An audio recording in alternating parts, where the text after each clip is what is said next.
What do you do on Sundays? We talk about Cate Blanchett, the acting, the costumes, the awards, but mostly the Blanchett of it all. Oh, I'm not acting. You think this is a love affair? I saw you, Erica. Meeting in the middle. This is Sundays with Cate, and I'm your host, Murtada El Fadl. Hello and welcome to a new episode of Sundays with Cate. In today's episode of our podcast, we are discussing The Gift, the 2000 Cate Blanchett movie directed by Sam Raimi. And my guest today is writer and podcaster Kieran Scarlett. Hi, Kieran. Hello, Murtada. I've been thinking some bad thoughts. Sorry, I had to. Yes. Did you see something bad? Yeah, I did. This movie. So Kieran was top of my list of who to invite on the podcast because I knew that whatever the conversation is, wherever it goes, it will be special and unique. So I'm very excited to have you here with me today to talk about The Gift. Well, thank you. I really appreciate you saying that. Why don't you tell our listeners before we dive into The Gift about your podcast or your other writing? Yeah, well, my writing a lot of it can be found at Rewire News, which they do a lot of work on immigration. I also host a podcast, as Murtada mentioned, which is brand new. It's called You Started It. It's where I interview people of color and or LGBTQ people. And it's me talking to them about a piece of media, either a television show or a film, where they talk about why it was formative to them, how it connects to their identity as a queer person or a queer person of color. And I had a really great conversation with Murtada about An Officer and a Gentleman. So that was fun. Look out for that episode. And Debra Winger, who was my first love before Cate. The Gift was released in the year 2000. And it's a story about a woman with extrasensory perception, basically a fortune teller, who is asked to help a young woman who has disappeared. And it has a crazy supporting cast. So Cate is the lead. This was the project she chose as her first lead after her breakout in Elizabeth. And she's supported by Keanu Reeves, Hilary Swank, Greg Kinnear, Giovanni Ribisi, Katie Holmes, Rosemary Harris, and J.K. Simmons. That's a huge, big cast. And it's directed by Sam Raimi, who was known for horror movies like Evil Dead and Dark Man. But this actually was the movie that he made right after his golf movie, I believe, For the Love of the Game. Have you ever seen that with Kevin Costner? Maybe I remember it wasn't golf. It was something else. I think it was it baseball? Maybe, yes. All the because I sports. feel like wasn't this golf movie wasn't the Kevin Costner golf movie Tin Cup? Yeah. So it was probably baseball. I mixed them up. They're similar in that neither of us watched them clearly. Yeah. And then after this, he went on to spend almost a decade doing Spider-Man. So it's a strange little blip in his career but it is also a strange little bit in Cate's career. So Cate, like we said, plays this fortune teller. Her name is Annie Wilson. And the movie has two plot lines. She has a lot of clients, including Hilary Swank as a battered woman and Giovanni Ribisi as a young man who has been sexually abused by his father when he was a child. Which you don't find out till like much later in the film. It's the reveal of that is very, very much speaks to, it's a litmus test for whether you're going to respond positively to this film. I'll just say that. Yes, we can talk about that scene. But the main thrust of the narrative is this woman played by Katie Holmes who disappears. And so the character that Cate plays, Annie Wilson, helps the police and this woman's family find her and find the culprit. And it all it's intertwined with the two customers that she has in Ribisi and Hilary Swank. Also, it's worth noting, the movie came out in 2000, so think about 2000, Katie Holmes, This was like right when Dawson's Creek was airing. She was definitely trying to break out with this movie, which I guess is a little bit like what Kate was trying to do. She was trying to subvert expectations after getting her Oscar nomination and breaking out with Elizabeth, and to do something completely different. So she chose this gothic thriller from a director who is known for horror movies. So basically, she was trying to play a scream queen, I guess. Yeah, and she would have been, it wouldn't have been beyond the pale for her to have done that because she was certainly, this is not reflective of my feelings, this is reflective of Hollywood, but she would have been young enough for it back then to step into that role as sort of like an adult scream queen.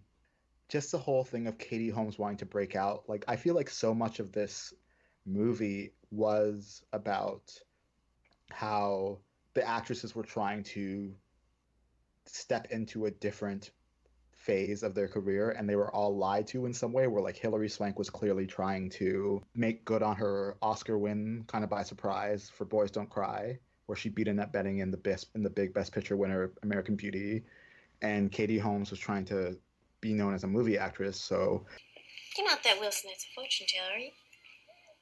I don't call myself that. I'd love for you to read my fortune. I'm pretty booked up. You think we'll live happily ever after? So before we dive deeper into The Gift, let me ask you, what was the first time you saw Kate? it's super basic, but the first time I saw Kate was Elizabeth. It's basic, but that is my answer. But I saw The Gift. It's the answer most people have because that was the first movie that people knew she was in, and it was a big breakout for her. Yeah, I mean it's called her breakout for a reason, and a lot of stuff started there for her. Like her Oscar narrative started there, and that certainly continued. It certainly went further than the person who beat her, Gwyneth Paltrow, who Yes. by the way I think deserved to beat her. But anyways, Well, need Kate to talk has about. 2 Oscars now. It's fine. I forgave. Yeah, Yes. yeah, yes. No, really, like sincerely, it all came out in the wash. So, what is your favorite Kate performance? It's not The Gift, I'm betting. No, it's not The Gift. And maybe you're not betting that. Maybe you saw it. Maybe you saw a vision of that. My favorite Cate Blanchett performance, again, maybe this is basic, but it's Carol. Maybe that's gay basic. It's an impeachable performance in film, so it's a good choice. It's like she's perfect in that she is nailing the stylization of that movie while not shedding, because a lot of the times performances that are stylized, and I don't like are when I say stylized, I mean that movie has a pastiche about it, and she's doing accent work, and a lot of it is very stagey in the way that it is, to its credit, in the way that everything is orchestrated. Like everything is very meticulously composed in that movie, like from the framing to the costumes to the production design, and she manages to act within that framework and not lose any of the emotion of what is being portrayed in that movie, which is her relationship with this woman who is the love of her life coming at the complete wrong time, not just the wrong time in history in terms of social acceptance, but like the wrong time in her life, and how she's dealing with the excitement of that and also the dread of that and the terror of that. And it was interesting to see Cate Blanchett play the person who was sort of pulling back, especially towards the end, where she does not necessarily want to engage with Therese, played by Rooney Mara. And yeah, she's incredible in that movie. And I also give readings. Psychic reading. Yes, sir. What does being psychic enable you to do? I see things, and I sense things that, well, they hadn't happened yet, or they were happening someplace else. My granny told me that I had a gift that runs in my family, and she told me that I shouldn't be afraid of it. I should just always use my instinct, and The Gift is sort of a gothic thriller, and I think one of the things that I sort of didn't like about it is that it is trying to tell us that it is a gothic thriller all the time. So there is a lot of rain and thunder. It's, it starts with that, and then it continues throughout the movie. In the big scenes, there is always thunder and fog. And then it has all these sort of entrapments of Gothic mysteries. things are always very loud, or the camera zooms in and out when the character played by Kate is doing her fortune telling, or reading her cards. So did those sort of trappings bother you? The thing that bothered me this time around watching it as an adult, because I hadn't watched it since then, was a lot of the ways in which it's cloyingly trying to tell you that, oh, this is Southern. And you were sort of touching on that, like the with the really dramatic push-ins when she's doing her fortune telling, where like the push-ins to like just this random eerie Southern looking guy playing a fiddle Mm-hmm. on a stoop, like, or like on a little island in a stream. And it felt really gross in that way and inauthentic. And also, the casting of Cate Blanchett doesn't help with any of that. I don't know. I've obviously since Why? living, well, she's Australian. I think her accent is impeccable in this film. I think her accent work is good, but I think the casting of her feels cynical in that way, where it's already, and also, Keanu Reeves, and like there's just a lot of things in this movie where the Southern inauthenticity of it in a cynical way, where they clearly have an idea about the South, so much so that Mm-hmm. there is no, like, they're trying to be specific with the story, and as a result there's almost no specificity. Because I was thinking, where does this movie even take place? Like, I was Mm-hmm. thinking, does it take place in Louisiana? Like, at times I was thinking, oh, maybe this does take place in It parts was of rural. Yeah, I always thought it was Georgia. I don't know why they don't mention Savannah, but in my head it was always Savannah. I don't. Like, Savannah, Georgia is a weird southern place, and it also has a lot of ghosts, like folklore to it. Like, you can actually go on hearse rides in Savannah, and there are like the whole thing is like, oh, there are a lot of haunted houses, and people have like a whole industry around that in Savannah. But Savannah also has like an air of wealth to it, and I know that wealth disparity in towns like that tends to be extreme, but it didn't feel like Savannah to me.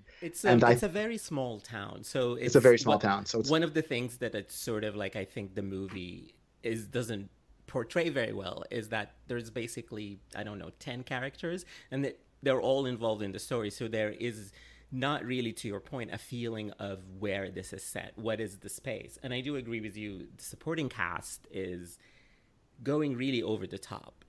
Maybe what you sort of alluded to as them trying to be Southern, but like Keanu Reeves, I'm not of the school that says that he's a bad actor, but people who think he's a bad actor have a case if they present this movie.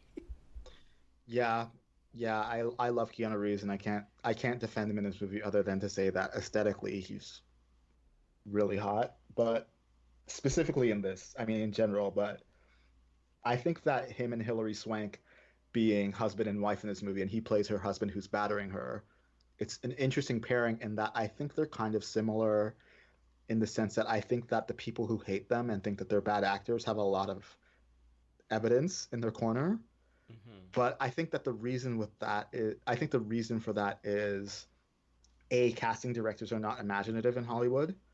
So they would look at someone like Hilary Swank, and they would look at someone like Keanu Reeves, and they would think, oh, like, I can plug Hilary Swank into anything. I can put her in that movie, The Affair of the Necklace, that sort of costumey drama that she did after Boys Don't Cry.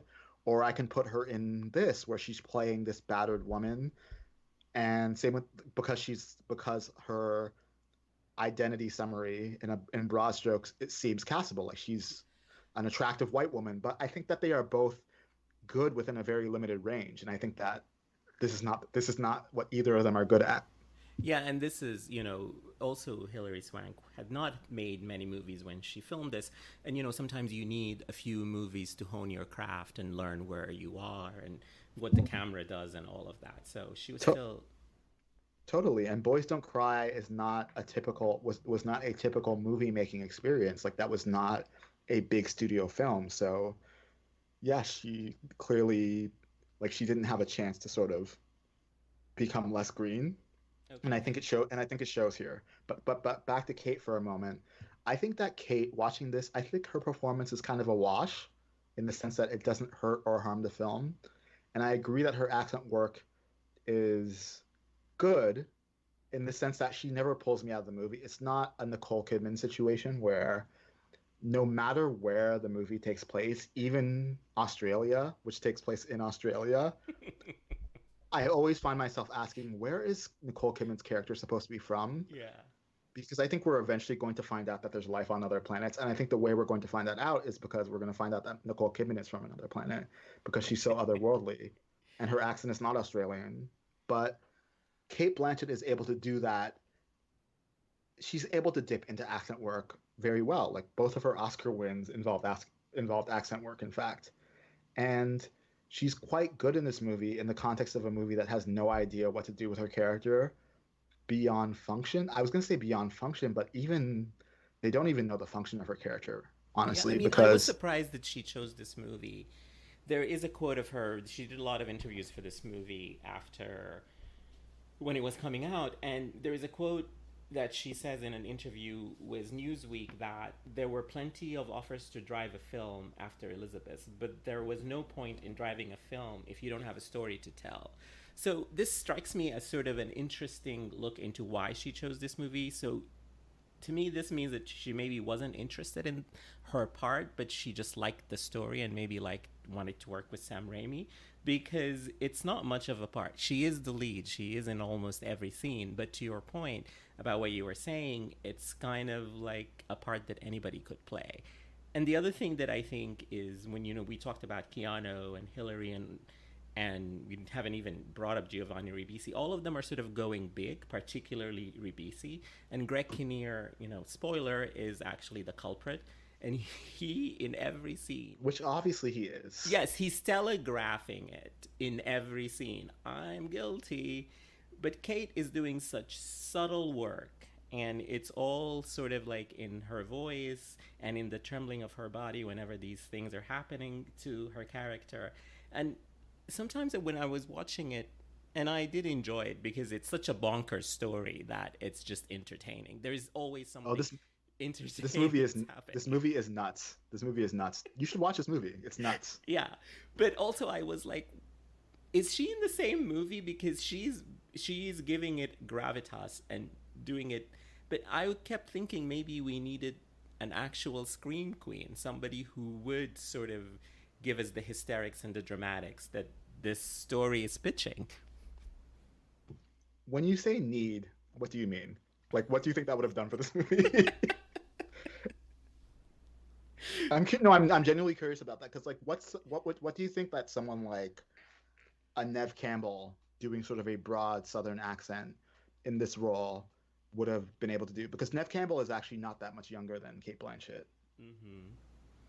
Yeah, I mean, I don't know. I didn't picture anybody else in particular, but I just thought that she and the other actors were not in the same movies. In her scenes with Hilary Swank, sometimes I felt they were in the same movie because they, their scenes had a reality to it. Like there were stakes when they were talking to each other.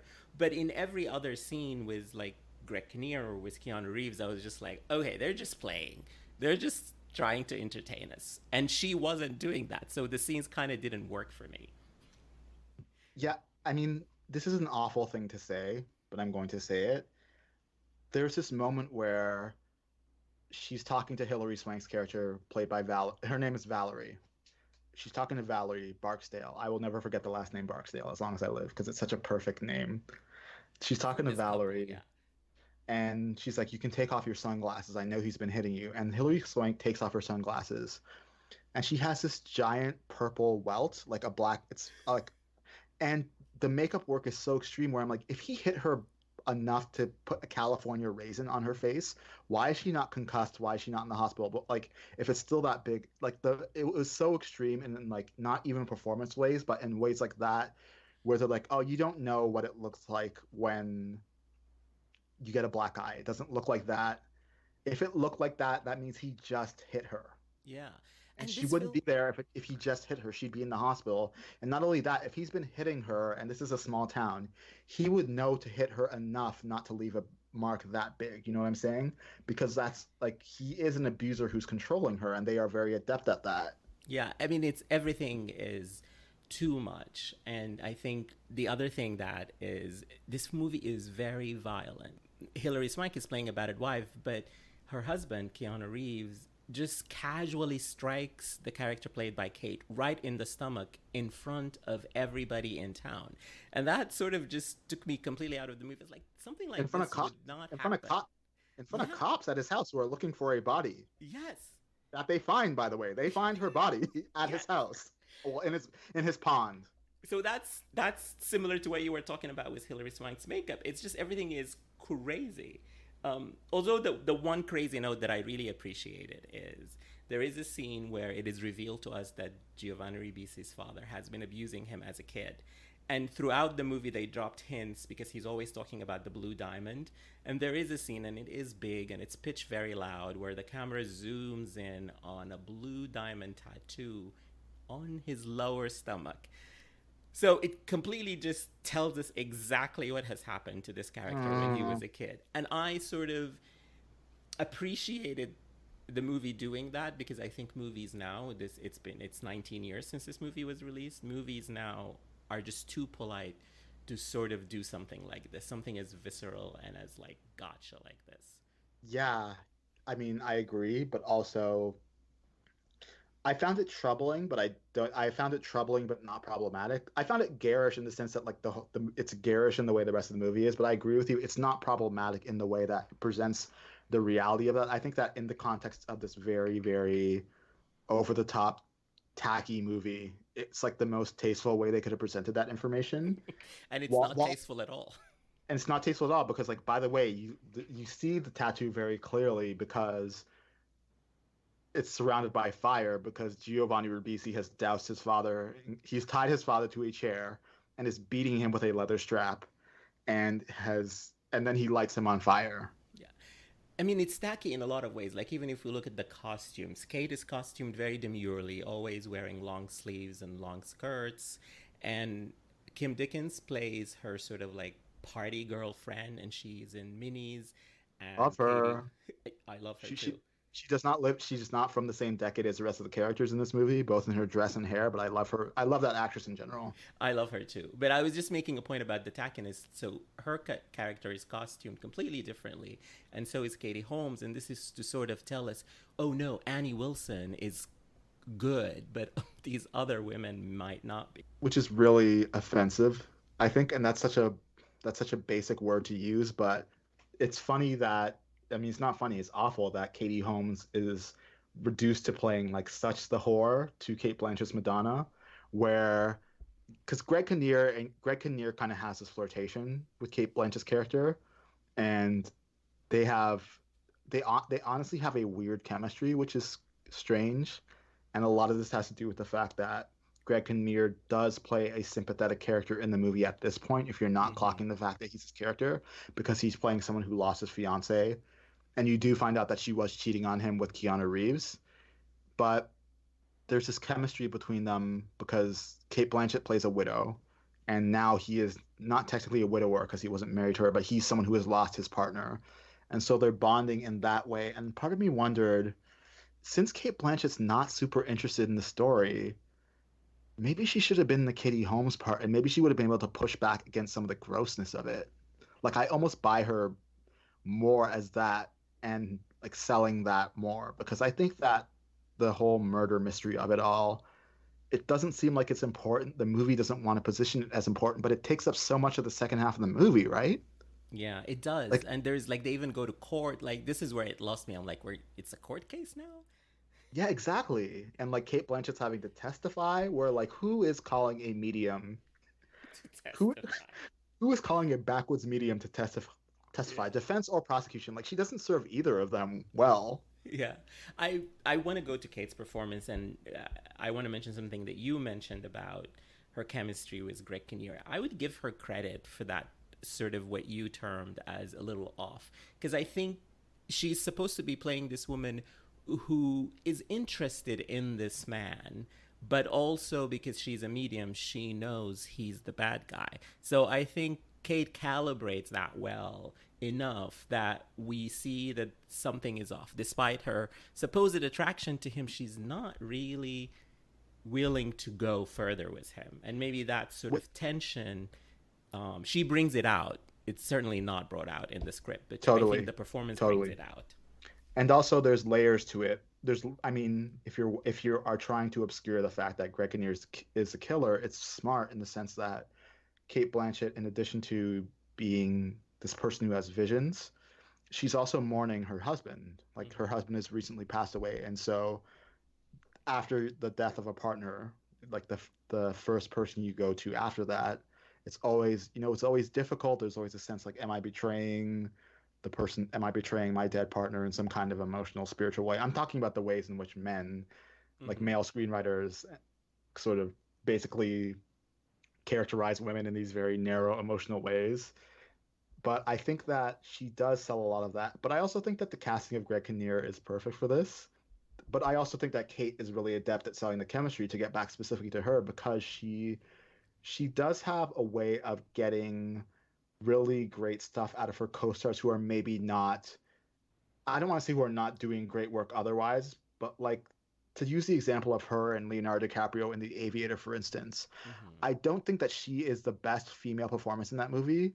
I'm on record kind of controversially as thinking that Kate Beckinsale is the best in You that are movie, so even though wrong. So but wrong, no, Keith. no, no, but I think they're both, I think they're both amazing. I want to be clear, but, and I think Kate Blanchett totally deserved that Oscar for playing Katharine Hepburn. But I think that Leonardo DiCaprio does his best work in scenes with her. And I think a lot of that has to do with the fact that she has a way of drawing interesting, not just in terms of the script, but she has a way of drawing interesting like gestures and glances, and the way she does a line reading and the way she sort of carries her body. She responds very well to her co-stars in a way that makes them do the same. Yeah. And I don't think that a lot of actresses are good at that. I'm sort of in the middle to positive on her in general, but that is something that she does very well that not a lot of people can do. I will say that about her. Yeah, I agree. And I think one of the things that I missed about her performance in this movie is she is a big gestural actor, and her gestures can sometimes be construed by some people as being too big. For instance, if you consider the work she does in Blue Jasmine or in Carol or even in Elizabeth or at Bob Dylan in I'm Not There, where she acts with her whole body, but also she makes big gestures, and I love gestures, and I miss them in The Gift. She is very subtle and is not doing a lot of gesturing. So that was one of my negative takeaways of the performance. Yeah. What you were, and also what you were saying about her sort of picking this because she liked the story, but even if the character necessarily wasn't there for her specifically on the page, Mm-hmm. I kind of have a more cynical take on it. And that Tell me. something that we're dancing around is the fact that Billy Bob Thornton wrote this movie. Oh, yeah. And It's based people on say it's, his mother, right? That's the I mean, story his anyway. apparent like I guess is it his mother or his grandmother? IMDb says his mom. I mean, they did Pushing Tin together and they were friends, so I think she did this movie for him. Which she did this movie the year after Pushing 10, yes. Yeah, like I think Maybe it he gave comes her down the to that. script on the set of Pushing 10, who knows? Yeah, I mean, he is someone who I think he isn't. I wonder if he would have been a better director for this, honestly, than Sam Raimi. And I don't know if this is a Kate Blanchett podcast. We don't have to get into the Sam Raimi of it all, but Sam Raimi is a peculiar choice for this. Yes, but I guess he was known for horror, and this is it's trying to be horror, or maybe it is giving us the trappings of horror because he directed it. To your point, maybe another director would have told it in a different way instead of telegraphing everything with. Well, it's both things, right? It's what I just said, and it's also the very like astute thing that you just said, which is that this movie does not, like, where you're like, oh, this is a courtroom movie now, where like this movie doesn't even know what it wants to be. Yeah. So who is the right person to direct a movie like that? Um, And where is the room for Kate Blanchett's performance to be calibrated in a way that makes sense, in a broad sense, where like it can do something for her career, right? yeah. And this movie didn't do anything for her career. She did Positive or Elizabeth. negative. Yeah, exactly. She did Elizabeth, became an international movie star, and I guess got a lot of offers because she did work a lot between 99, which is the year after Elizabeth, until 2006 7. She was in a lot of movies in that time, and not many of them worked, but I just want to concentrate on these sort of 2 years after Elizabeth. So she gets Elizabeth, gets an Oscar nomination. Everybody knows who she is. Everybody says this is the next great actress. Basically, that was her reviews from Elizabeth. She gave a great performance right after that, though. In The Talented Mr. Ripley. And that was Hell yes. a subversive step to take as your first role. She took a small role, but in a movie that obviously worked, and with a lot of actors of her generation, and all of them except Jack Davenport are great actors, considered great actors now. And in a movie with the actress who everyone wanted to rhetorically position her as like being in competition with, where she's like, oh, you're going to paint these sexist narratives where women are against each other? Yeah. Fuck you. We're in a movie together now. Now what? Yeah, and actually they shot it before the Oscars, but obviously after they made their films. I know. I like my version. Your version is better. It's a good story. And then she decides to do this Long Island housewife, another supporting part in Pushing Tin, which your story says that's where she decided then to do The Gift because she worked with Billy Bob Thornton there. And then she did The Man Who Cried with Sally Potter, who's an avant-garde filmmaker. And that movie is also weird, but she has a supporting part. So I think she really was trying to get away as far from Elizabeth as she could, playing all these roles. You know, 3 of them are supporting parts. You know, Christina Ricci is the lead in The Man Who Cried, and I guess Angelina Jolie is the lead in Pushing Tin. It's sort of a 4-person story, but she's definitely 4th in those 4. Yeah, and it's weird. This is a very interesting career because I feel like a lot of groundwork is being laid, but it's not even that, because like a lot of these movies, like The Gift, sort of didn't do anything negatively or positively for her career. But given what came after, they sort of serve as relics of how she is. Like I think The Gift shows that she's an adventurous actress, which is something I do appreciate about her.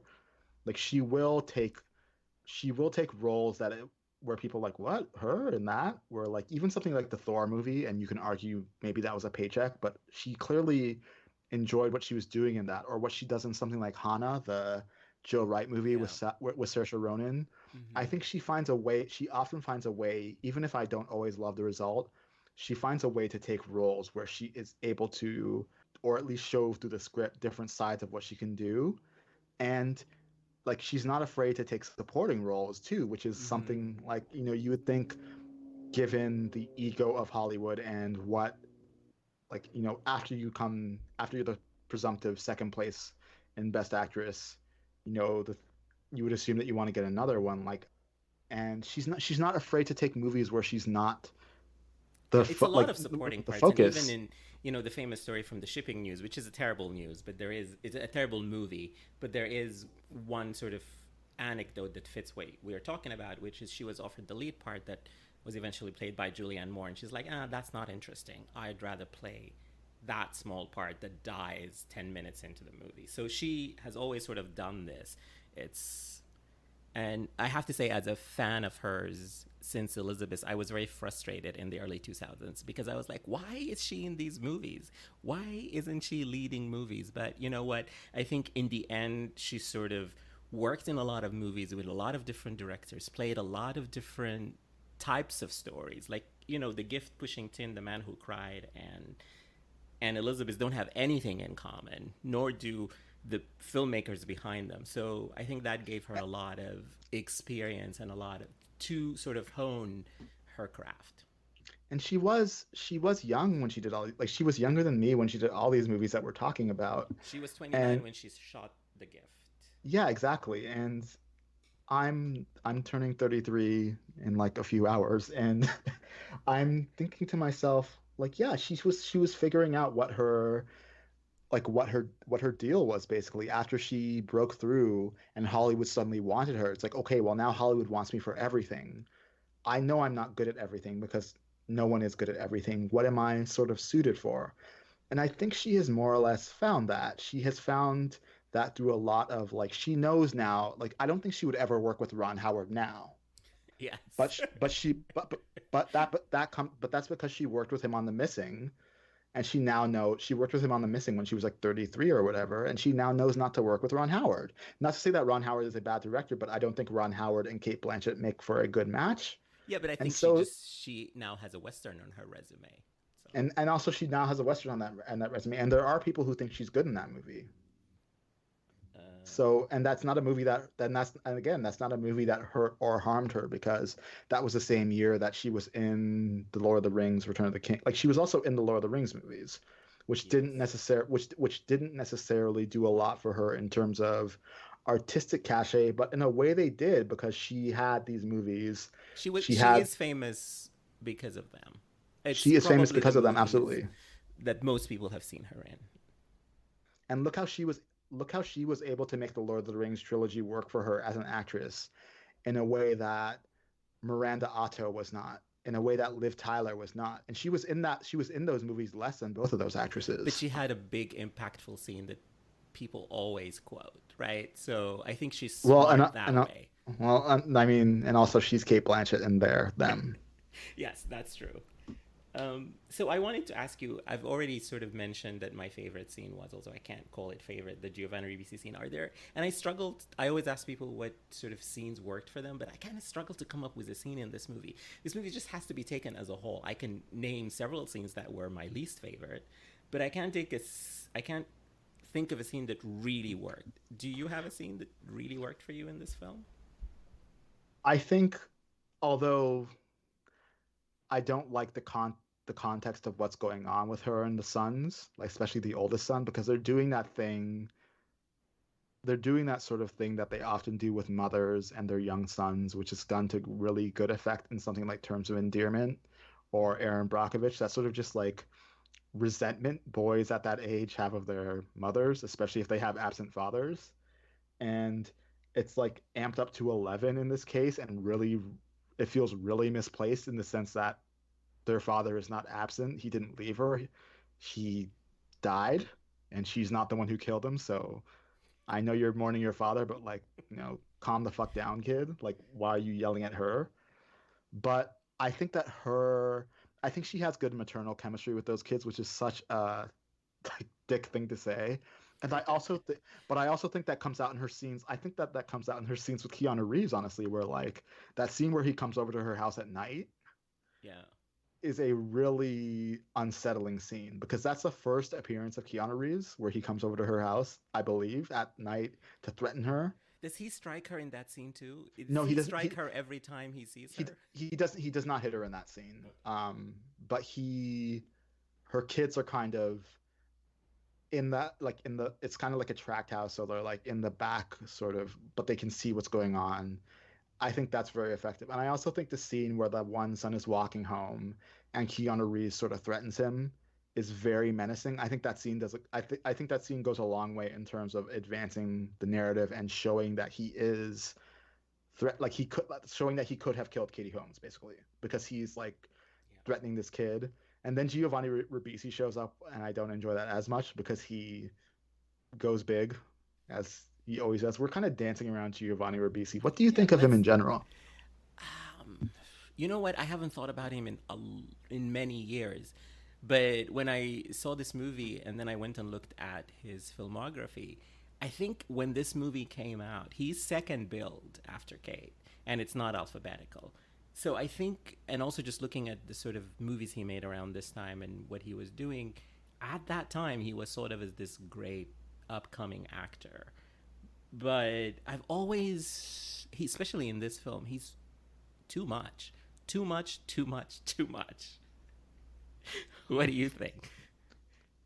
I agree. I mean, it's not it doesn't make for an interesting conversation, but I agree. I think that we have people like Michael Shannon, where like even Michael Shannon is a rare male actor where even when he goes big, I'm into it Yep, and he sells it. absolutely.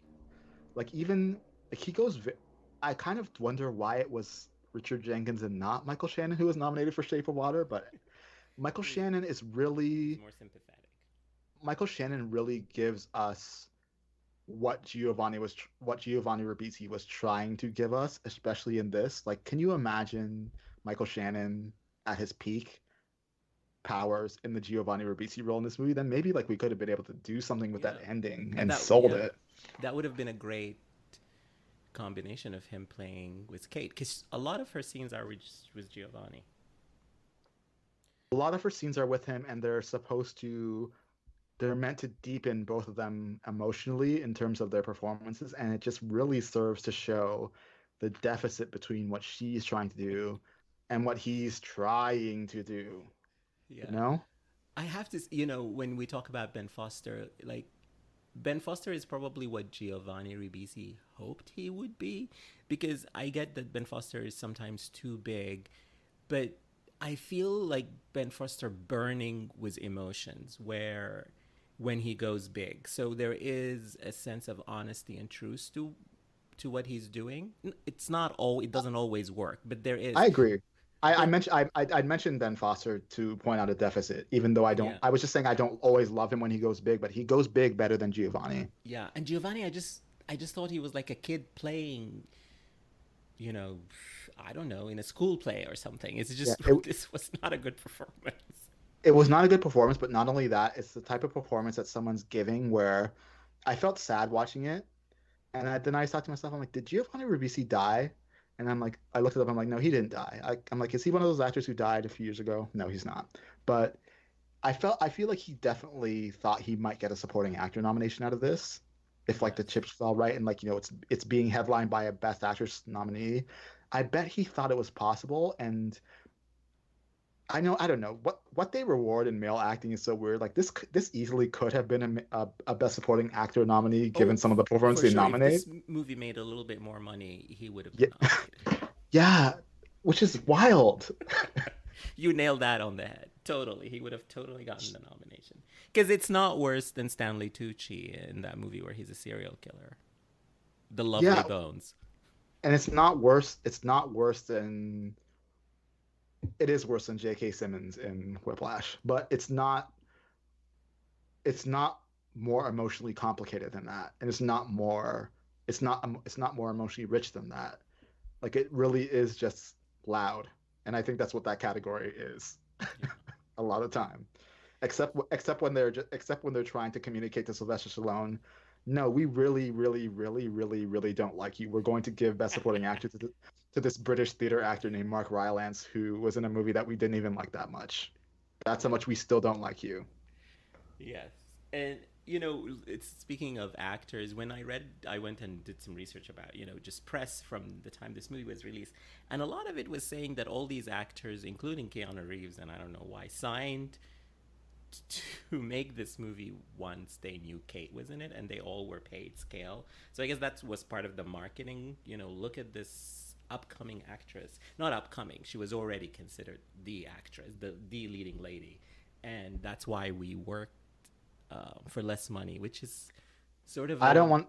I don't want to. interesting marketing point to make. I don't want to tell tales out of school. I don't know anyone's personal life, but I'll just say that I believe that about Keanu Reeves. I believe Keanu Reeves saw that Cate Blanchett was into it, and he signed on. I bet he was a Cate Blanchett stan, and I'll just leave it at that. Yes. Now, you know what? They're both in their 50s now. They should make another movie together where maybe it's better written and they have more scenes together. And they don't have to go big. Can they just be calm together? That would be great. He's tricky though. He's such Keanu Reeves is a good actor when he's good, and he's so tricky too. I mean, he is an inconsistent actor, but there are so many other inconsistent actors who have a reputation that they are fantastic actors. Yeah, and also watching this movie, like first of all, Keanu Reeves is a person of color. Like let's acknowledge that. So to see him playing like this southern white supremacist, not that people of color can't be white supremacists, they can be.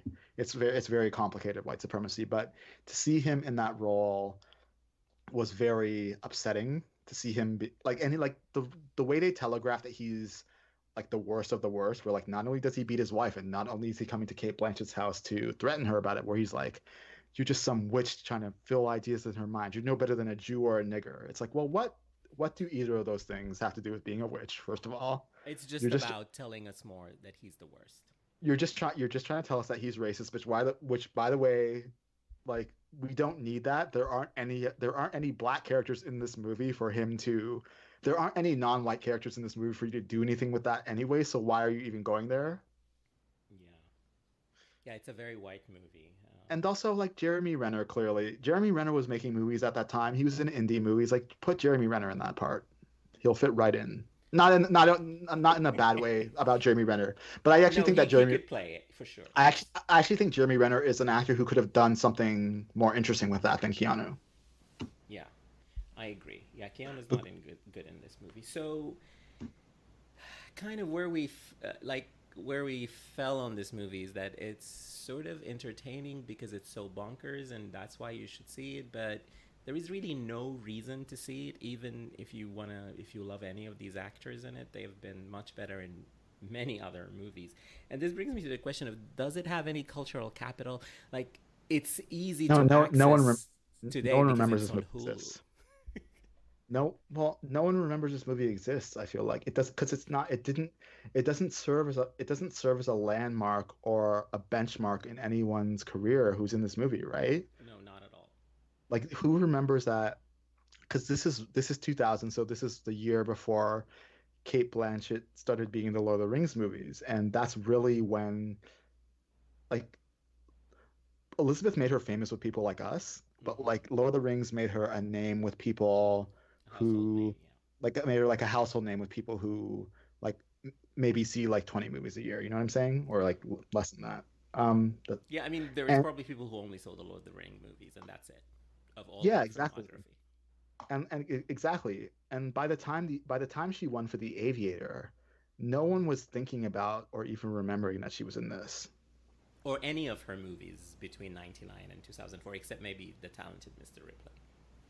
Yeah, except it's weird that she got nominated for like stray Golden Globes here and there. Like she got nominated for Veronica Guerin for a Golden Globe, I remember, which who even remembers that movie? I saw that. But if you remember, after she lost for Elizabeth, people were trying to get her the Oscar. So the Golden Globes, of course, would be like, well, if she wins an Oscar, we want to make sure we nominate her first because they come before the Oscars. So that's why they nominated her for almost everything she made. Exactly. And that's probably why she won.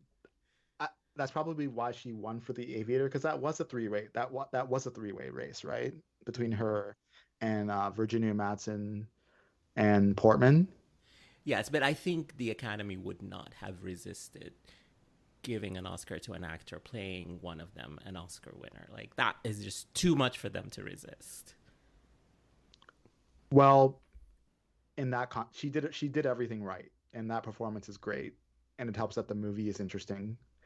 I don't know if The Aviator is a great movie, but I think it's an interesting movie, and I think that the movie is very alive when she's on screen, and that's how you win an Oscar So maybe in when many I do contexts. an episode for an Aviator, you'll have to come back. I don't want to watch The Aviator again ever. Like I don't want to watch. Well, I don't want to watch The Aviator in its entirety again. I'll watch the Kate scenes again, Okay.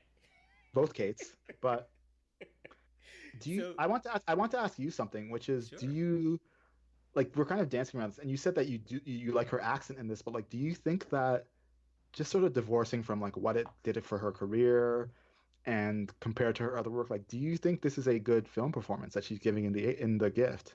No, I don't think it's one of her better performances at all. Like I wouldn't put it in even a top 20. I think the character is a nothing, so the performance in the end becomes a nothing too.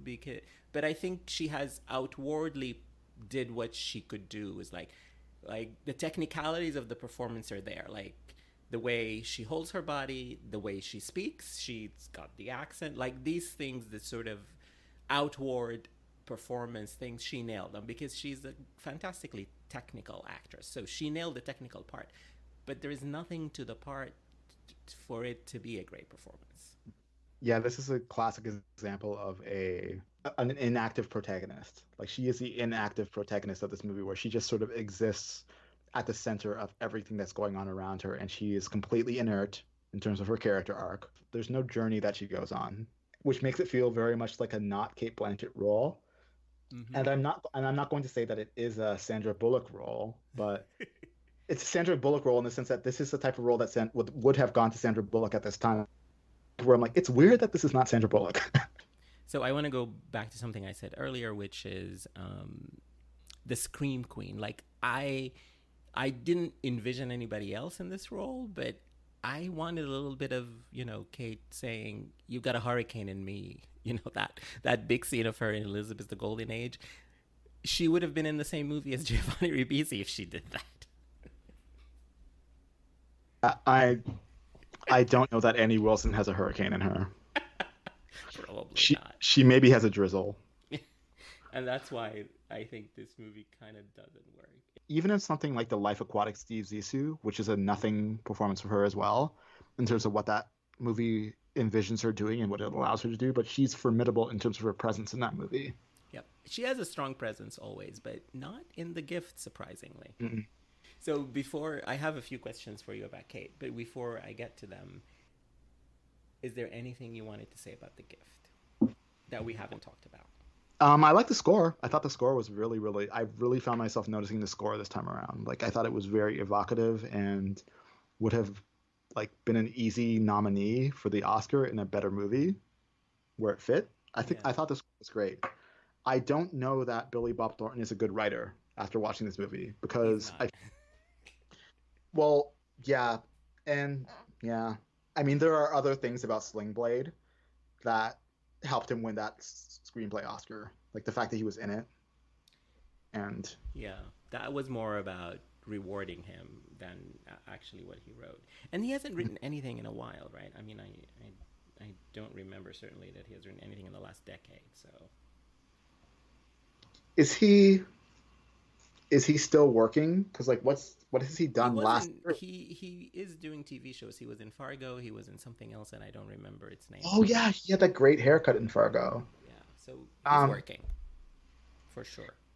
Yeah, I mean, wouldn't this demoralize you as a writer if this was about your mother and this is how it turned out? Yeah, but all the things that you mentioned about the scenes with the sons and how she's a cipher and not really. It's his fault.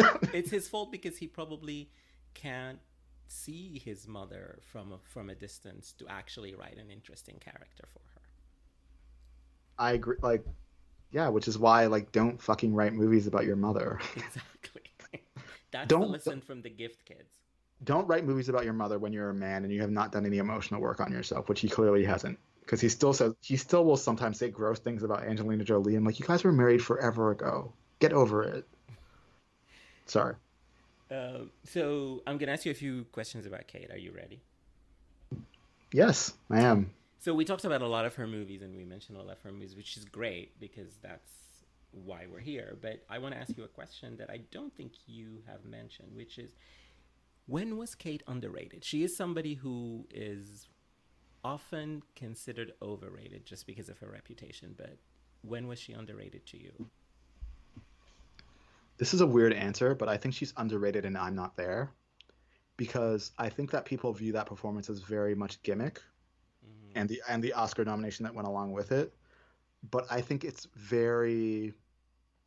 a brilliant performance, and it's a performance that stands out from a lot of her career in general and also a lot of what she was doing at the moment. Like if you sort of position that against Notes on a Scandal, which is a performance that I enjoy watching, but I don't actually think that's a great Cate Blanchett performance because I don't think she plays stupid very well. She's way too smart to play stupid. But why do you like I'm Not There? I think that she really dug into becoming. It doesn't feel like she's playing Bob Dylan. It feels like she's playing an interpretation of Bob Dylan. And I'm not someone who is super well versed in the history of Bob Dylan, but I just found that character, Jude, I believe it's the name of the character that she's playing. Quinn, yes. Jude Quinn.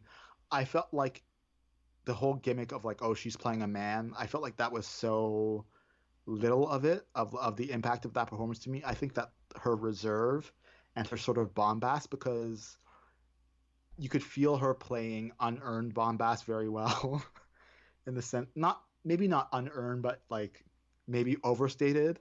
Like Queen Elizabeth, earned her bombast. Like she she too can command the winds, you know. Yes. But when Jude talks about him, when Jude sort of talks about himself or around himself in these glowing terms, like it felt so astute. And it's not just like a lot of that was the script, obviously, and Todd Haynes' direction, but I think that her gesticulation, like she so got the way that kind of man Yeah. talks about himself. Yeah, I like that performance too. It's a turn because it's so big and has so many gestures, and she's always never still in that film. She's always moving, but she found something there that just, and also it's one of the films, you know, Todd Haynes really knows how to frame actors, and she is one of the best actors in filling the frame. So, yeah, I agree with you. Yeah.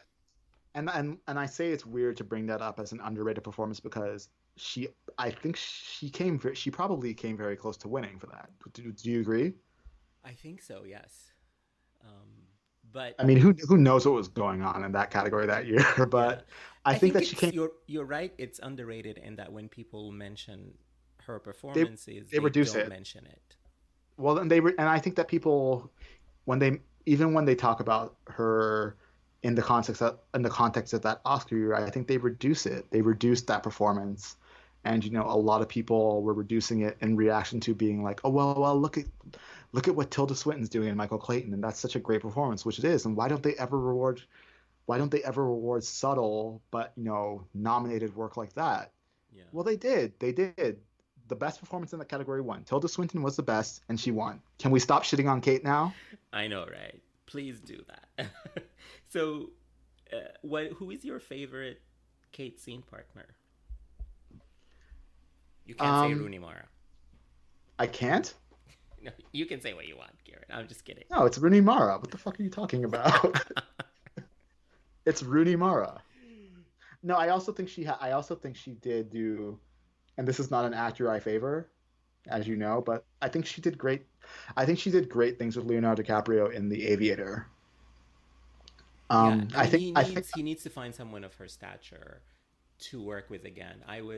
She was just casting that Guillermo del Toro movie where he was attached to it, but he dropped out, and now it's going to be Bradley Cooper. Like, he should have stuck to that movie to act with Kate again. like she is always really doing interesting work with people, even if the movie is not interesting. I think Greg Kinnear does some of his better acting in general. He's not an actor who I feel any kind of way about as an actor, but he does good work with her. Like, he is most alive in this movie when he's on screen with her. And Katie Holmes, thank you for showing up. Here's your SAG card. You're so funny. So the flip side of that question, who would you like to see her work with? Somebody she hasn't worked with. This could be an actor, it could be a director, it could be a costume designer, whoever you like. I have an answer for this that I've had for years, but it's three answers. It's three people. It's a Go three for people it. answer. I want her, and I want Nicole Kidman, and I want Kate Winslet to be in the same movie together, Yes. because I feel like they are so representative of. Those are all Best Actress winners, right? Yes, they are. Yeah. And I feel like they're all sort of representative of an era, and they kind of overlap, obviously, of like, oh, when is she going to win? Oh, she won. But they're not in projects together, because I feel like they wouldn't be in projects together because they would be occupying the role that the other two would play, right? Yeah, And probably. Although I find even though they're very different they're actresses, very different. like, yeah. but like Hollywood is reductive and they're women, Yeah. so it is what it is. But I want to see them in something because I want to see. I don't even know that it would necessarily be good, but I think it would be interesting to see. I just want to see Nicole Kidman and Kate Winslet and Cate Blanchett bouncing off of each other. And why has that not happened in any context? Like, has any of them done any movies with any of the other two? Like, I don't think so. No, they haven't. But Which is weird, Kate right? works with a lot of women. Unlike, she's worked with Judi Dench, she's worked with Rooney Mara. Her new movies with Kristen Wiig. So she finds a way to work with women, even though Hollywood silos women and men in them, like to only work with men in the movies. Anyways, I want to see Nicole Kidman, Cate Blanchett, and Kate Winslet in a movie, not playing sisters. I want to see them in something more interesting than that. With more Oppositional. tension. more, yeah, more oppositional. It doesn't necessarily have to be them fighting. I don't want to see them fighting over a man, please. Definitely But not. I want to see them like, I don't know, like maybe something as simple as like they live on a tract of land and someone keeps, putting the garbage, like someone keeps putting their garbage on someone else's property. Like it could even be like a dark comedy about. You know what I think Kate should turn. She did The Maids on stage with Isabelle Huppert. And Isabelle Huppert is just not great in English, so she can take The Maids, make a movie out of it with Nicole Kidman. That would be my answer. Have you To your seen it? suggestion? I've seen it. She's yeah. Yeah, I well, yeah, And The Maid has three parts. I mean, there is the part that so the sisters and and their mistress. So it's three parts. It could work. it's probably too much of a pipe dream to imagine them all in the movie, but I will take Kate Blanchett with just one of them, and it's probably more likely that it'll be Kidman at this point, don't you think? Yes, I think Blanchett and Winslet for a long time, because they have the same first name, they were sort of interchangeable a little bit, and people not like because they're such different actors, but just in the consciousness of people who maybe don't follow movies as much as you and I do. Yeah, I agree with that. Like they're both, I mean, they're not both British, but Kate Blanchett is Australian, and I'm sure a lot of people assume she's British She played a in a, lot of redu- Brits. in a reductive way, and she plays a lot of Brits, and like they're all from this. It's all of the Commonwealth. Let's just be honest. So it's it's it's very easy for someone who does not watch a lot of movies to very innocently conflate them. I agree. So, Kieran, this has been a great conversation, and I think ending it with your dream of the two Kates and Nicole together is like a good way. So, thank you so much for coming on my Cate Blanchett podcast. And Thank you for having me. I feel like I put that idea out there that's never going to happen, and now I just ruined. Because now, this is the first time I said it out loud, and now I'm sad that it's not going to happen. It might happen. You Maybe, know, maybe. you never know. You- Did you ever think that Nicole and Reese Witherspoon were going to be in the same project together? That happened. I never would have imagined that in my wildest dreams. You're absolutely right. And that it would work so well, at least uh, half of it. Yes. And before we leave, so why don't you tell people where they can find you on Twitter, on social media, wherever you want to guide them to, and tell us where we can find your podcast. Yeah, well, you can find me on social media at Dan Blackroyd. That's Dan, black like the color, ROYD. I host the You Started It podcast, and you can follow that on Twitter at You Started It Pod, all one word. And you can find my podcast. It's You Started It. You can find it on Apple Podcast. You can find it on Stitcher. You can find it on Spotify. Any place that you listen to podcasts, you can find it. Thank you so much. And you can find me on Twitter at ME_says and follow the podcast at Sundays with Kate. And until next time, thank you for listening.